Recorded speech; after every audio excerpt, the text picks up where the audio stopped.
म्हणजे जेवढे जेवढे मुघल सम्राट होऊन गेले त्यांनी हाच उद्योग केलेला आहे।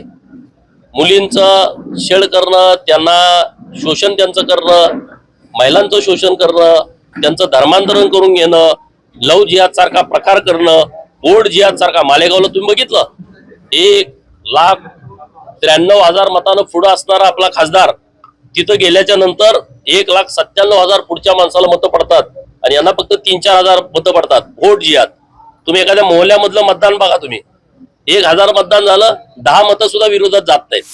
बघा, या देशामध्ये हिंदू धर्माचे लचके तोडायचं काम हे शेकडो वर्षापासून सुरू आहे। म्हणजे जेवढे जेवढे मुघल सम्राट होऊन गेले त्यांनी हाच उद्योग केलेला आहे। मुलींचं छळ करणं, त्यांना शोषण त्यांचं करणं, महिलांचं शोषण करणं, त्यांचं धर्मांतरण करून घेणं, लव जिहाद सारखा प्रकार करणं, बोर्ड जिहाद सारखा। मालेगावला तुम्ही बघितलं 1,93,000 मतानं पुढे असणारा आपला खासदार तिथं गेल्याच्या नंतर 1,97,000 पुढच्या माणसाला मतं पडतात आणि यांना फक्त 3-4 हजार मतं पडतात। वोट जिहाद। तुम्ही एखाद्या मोहल्ल्यामधलं मतदान बघा, तुम्ही 1,000 मतदान झालं 10 मतं सुद्धा विरोधात जात नाहीत। हा वोट जिहादचा प्रकार आहे। तर आता यांनी कॉर्पोरेट जिहाद सुरू केलाय। गावाकडच्या लोकांना जे फसवत होते, आता IT मध्ये काम करणाऱ्या मुली ज्यांना एकदम लक्ष देऊन त्यांची भरती होण्यापासूनच सुरुवात आणि त्याला टार्गेट केलं गेलंय।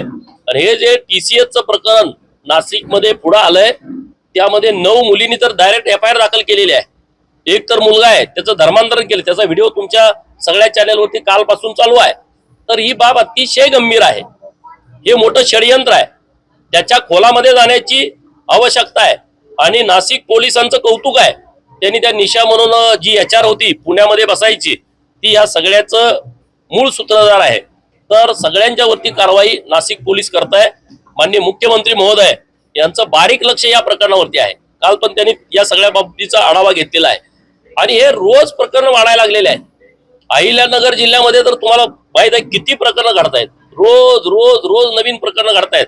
अमरावतीचं प्रकरण बघितलं, 180 व्हिडिओ, 19 वर्षाचं पोरग, काय प्रकार आहे।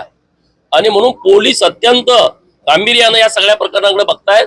माझी विनंती आहे मुलींच्या आई वडिलांना, माझी विनंती आहे मुलीच्या भावाला, आणि माझी विनंती आहे आमच्या सगळ्या ताईंना की तुम्ही अतिशय काळजीपूर्वक राहा।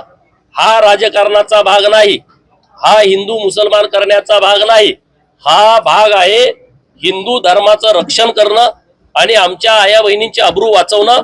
त्यांना कोणी हॅरॅश करू नये, त्यांचा गैरवापर करून त्यांना परत मोठ्या प्रमाणात त्रास देऊ नये, एवढाच आमचा हेतू आहे। त्यामुळे त्यांनी खूप सतर्क राहावं अशी विनंती आपल्या माध्यमातून आहे।